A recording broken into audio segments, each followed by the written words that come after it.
Hari Om. So we shall see the power of yoga in Hinduism, part 5. I am continuing.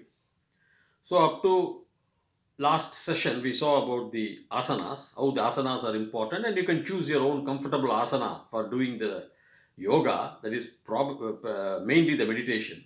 Now we come to what is known as pranayama. This pranayama is another technique like meditation. It's a very big subject, this pranayama. Pranasya ayama. Pranasya means of the prana. Aya means restriction. You are holding on to it. Ayama means vyayamam. It means exercise. So ayama means restrictions, holding on, like that we can interpret here. That's what Patanjali means when you say pranayama. So here what we see is, see, Patanjali has come out very beautifully with some verses in pranayama, though it's a very big subject existing for centuries, for thousands of years before the common era also.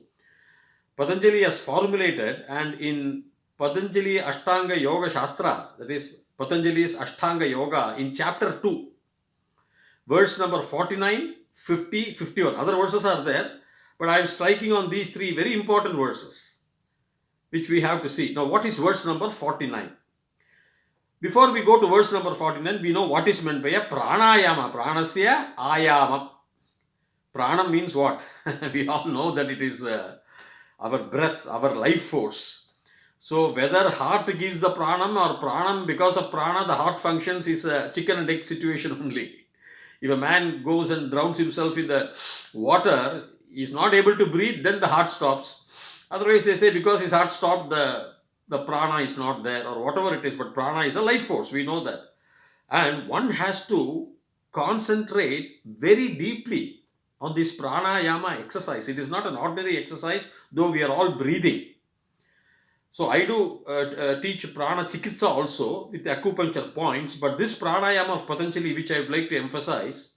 So I'm going to the verse, chapter 2, and the verse number 49, where Patanjali says, Tasmin sati shwasah prashwasah gati vichetaha pranayamaha. He says. Now this is 49. What is that? Tasmin, in that. Sahataute tam tauta. So in this, tasmin, saptami vibhakti, seventh vibhakti, ekavachanam. Tasmin, sati is a continuous thing. Pakam kritavati sati ramaha agachati, we say. That means as she was cooking the food, ramaha came, or something like that. It's a continuous, present continuous. It's a filler word, sati, existing. So tasmin sati, shwasaha, we know shwasam, prashwasaha. Now swasa means actually it is inhaling we take, because prashwasaha, next word, is exhaling. Gati goes, the word by word I am giving you, then I will give you the total meaning. Goes, going, gati, vichedaha. Cheda means we know breaking or whatever it is. Vichedaha means stopping, cessation. Vichedaha pranayamaha. Now, if you look at this, Anvayaha we have to do, but what is Vichedaha, what it does, what is the pranayamaha? It is a breathing regulation. Breathing in, that is Shwasaha, and Prashwasaha, exhaling. Correct? That is the breathing regulations. That is the pranayamaha. That's the rules and the regulations. We breathe in and we breathe out. Vichedaha. Vichedaha means cessation happens. In that, tasmin, in that, as sati, tasmin sati, as it is going on, as it is existing, what happens? The vicheda happens, the cessation happens. What is that? Cessation of what? Swasaha and prashwasaha gati. It goes to the cessation of the swasaha and prashwasaha. Inhaling, inhalation, exhaling. That means what? See, the pranayama, what does it? The flow of it actually stops the pranayama, the inhaling and the exhaling, as the breathing regulations. It stops. It stops means you will not feel as if you are breathing. Not that you may not be breathing. I am not saying no, but that's what cessation means. Vichedaha means it stops. that is the flow, that is the pranayama, the breathing regulation stops. Therefore, with the effort of what we do, the flow of inhalation and the exhalation can be brought to a standstill, ceasing. Vichetaha, cessation, they say. Stand still. Ceasing. Cessation. Of what? The breathing in and breathing out.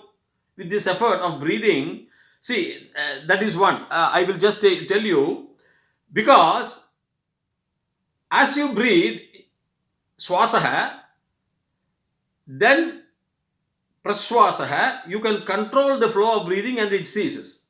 Now, in verse number 50, what beautifully Patanjali explains is, he says that bahya abhyantaraha, bahya outside, abhyantaraha stambhaha. Stambhaha means stand still. Stambham, like a pole. Stambhaha stands in what? That vishaya, that matter. What is that? That particular, what is that? Bahya outside and abhyantaraha inside. Stambhaha vishaya. What happens? Deshaha, kalaha, sankhyabihi, by numbers, by place, by time. Deshaha, kalaha, abhyasaha. Now, what does it mean?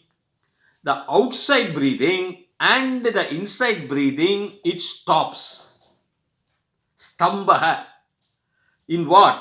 In by numbers, you can see, or by place, the place of breath, that is the nose area, or whatever it is, how you are breathing through your, some may feel they are breathing through the lungs, through the nose.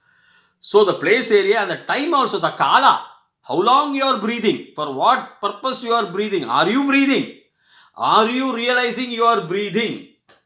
So, dirgaha and sukshmaha, he says. Now, stambhaha, what is that? The kala, the desha. So, if you observe it, paridrishtaha, next word he uses is paridrishtaha, dirgaha sukshmaha. That means, if you observe, you will find that you are not breathing for a long time, simply to put it.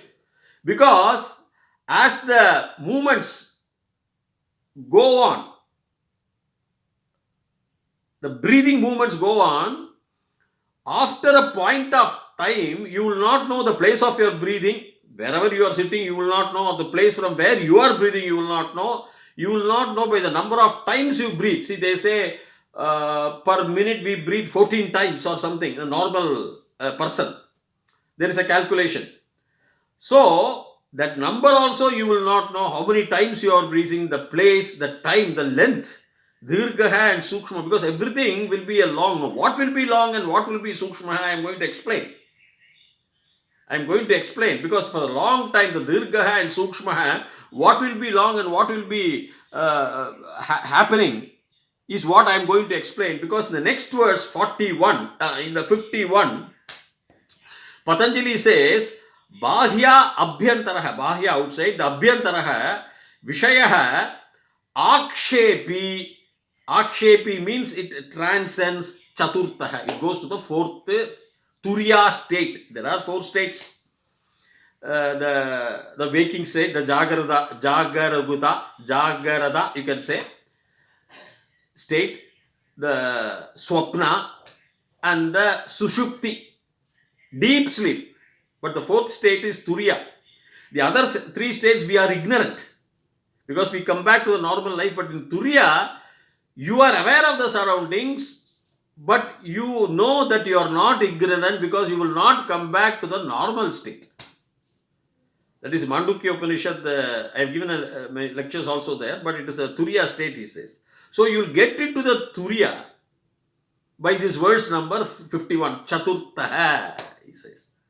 Bahya abhyantaraha vishayaha. What happens is akshepi, the transcendence, transcendental. Akshepi means objections, complaints and all. We can use it's a wide word. Akshepanam, prakshepanam, vikshepanam, nikshepanaha and all are opposite to each other. Chipam means, aham chipya means I'm throwing. But this is that transcends akshepi chaturtaha, the chaturti, the turiya state. So, as the movements of the patterns are being going in and out, what happens, Panini says in 50, a lull happens. You will not know. Then now, let me explain to you. There are three stages has been told. That is, one is the Puraka, the inhaling. The other is the Kumbhaka. And the other is the Rechaka. What is Kumbhaka? Holding on to the breath. And what is Rechaka? Exhalation. Exhaling the breath out. Now, what is the ratio? The ratio is 1:4:2. That is what a famous Siddhar, I think he is Tirumular, who says, ஏறுதல் ஈரட்டு பூரகம் வாமத்தால். ஏறுதல் ஈரட்டு பூரகம் வாமத்தால். Puraka. So ஈரட்டு means 16. That is a poetic Tamil. ஈரட்டு வாமத்தால் means through your left, vama side, through the left nose. Then ஆறுதல் 64 கும்பகம், அதில் ஊறுதல் 32 ரேச்சகம், மாறுதல் ஒன்றின் கண் வஞ்சகம் ஆமே. So what he says, ஈரட்டு 16 is பூரகம், 64 64 அதில், that is kumbhakam, holding on to the breath. And he says ஊறுதல், ஆறுதல், ஏறுதல், ஆறுதல் and ஊறுதல். ஊறுதல் is exhalation, that is 32. So 16:64:32 is 1:4:2. In Tamil we have calculated that Siddhar, Tirumular Siddhar, they are used matra. So 40% of your modern second, that is, you say 60 seconds is 1 minute and 60 minutes is 1 hour. 40% of your modern second is 16. For example, you have to inhale for 6.4 seconds. That is called Rechaka. Then Kumbhaka. Kumbhaka is 64. That's what he says. 64. So 40% of 64 will be, if you calculate, is 25.6 seconds in modern seconds. The time span in olden ancient times, in yojanas and all, Sanskrit is different from the modern British system of seconds and minutes and hours and days.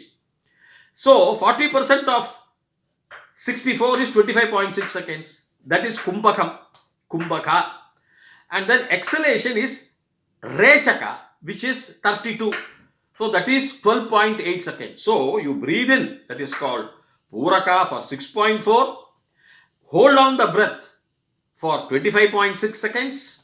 Slowly exhale for 12.8 seconds. So 6.4 seconds plus 25.6 seconds and 12.8 seconds. These are the three stages. So that is why in chapter 2, verse 50, Patanjali says there will be a lull. Where there will be a lull? See, if you plot the timings, it will be like this. Then you will be holding on to your breath for a longer time and exhaling your breath for a shorter time, longer than the Puraka, but lesser than the Kumbhaka. The Rechaka is double, more or less, the Puraka, the inhalation. So inhalation is the shortest, holding on the breath is the highest, and exhalation is half of Kumbhaka, holding on, or it is double speed of that of inhalation, which is Rechaka. So the curve goes like this, holds on like this and comes. And then when you start the next curve, that is where the lull happens, the Dirgha and Sukshma. So as a inexperienced pranayamam, if you do, you will do again and again fast. One course, one cycle, that is the pranayamam, will be over. The second cycle of inhalation you will start immediately. But as you get experience, there will be a lull, and so you will forget what the lull is. Between the first, if you plot these points, seconds on a graph sheet, and after the ending of the first breath, the exercise of the first breath of inhalation, holding on, and exhalation, when you start the second cycle of inhalation, the gap will be very, very small if you are inexperienced. But as you progress or as you get experience, the gap will start expanding. Dirgham. The gap will start expanding, so you will be living without breathing. That is the stage of Turiya. Chaturtha. See how Patanjali's version and the version of Tirumular perfectly correlate. The ratio is accepted. 1:4:2. Rechakam, Kumbhakam, Puragam, Kumbhakam and Rechakam. 1:4:2. So in seconds I have also told you. 6.4, 25.6 and 12.8 seconds. That is the formula. So, but when you start the second cycle, that gap, if you plot out, will expand. So that the first cycle will be like this. In the second cycle, there will be a gap, long Dirgha will be the Sukshma gap, and you will not know the Kala, the place. You will not know Sankhya Bihi. By the numbers, you will not be knowing how many times, 14 times you are breathing per minute or what, we do not know. So that is the stage of the Chaturtha. So that is what these sages are experiencing. Tirumular was supposed to have lived for 3000 years in his body. He was going there when he saw the body of a dead boy, a dead shepherd, and people were crying. So he entered the body temporarily. But then when he found, in the body of the shepherd, when he was searching for his own body, he could not find his own body. It was missing. So he started composing in the shepherd's body itself, and people said that there is a mantra maya for the shepherd. He has come back to life. And Tirumular did all these yogic practices like Patanjali and all. There are a lot of siddhas, if you see, like that, they are also using these words like Rechakam, Kumbhakam, Puragam, Kumbhakam and Rechakam. All these are Patanjali's words, maybe, and which has been adapted by siddhas, Tamilian siddhas like Tirumular. So that means there is a perfect science which is embedded in this. What is that perfect science? The pranayama. The pranayama is a perfect science, and don't violate this. Marudal kan vanjagamame, he says. Vanjagam means it is dangerous. It is like cheating yourself. These ratios. So an inhalation of breath, you have to hold it 4 times, and then 50% of the holding of the breath, you can leave it slowly. That is a cycle. And then after that, through experience, you will find a long gap between the first cycle and the second cycle. Something like a bell-shaped curve, not purely a bell-shaped curve. A bell-shaped curve is totally bell, but here it comes like this in pranayama and goes straight 4 times the inhalation. So you are holding on to it, and then you are releasing. So how this mechanism works, what happens, is a very big mystery. A mystery because you are inhaling less. So you may be inhaling for a very short time and hold your capability of holding on to it, and then releasing on a slower time, and the next cycle you will not be. So you are actually feeding on the air. The air is your life, like your food. That's what Bhagavan says in Bhagavad Gita. I think it is in chapter 4, 59, which I will explain to you in my next session. Till such time, Bhuyat Tavat Shubhamangala. Thank you.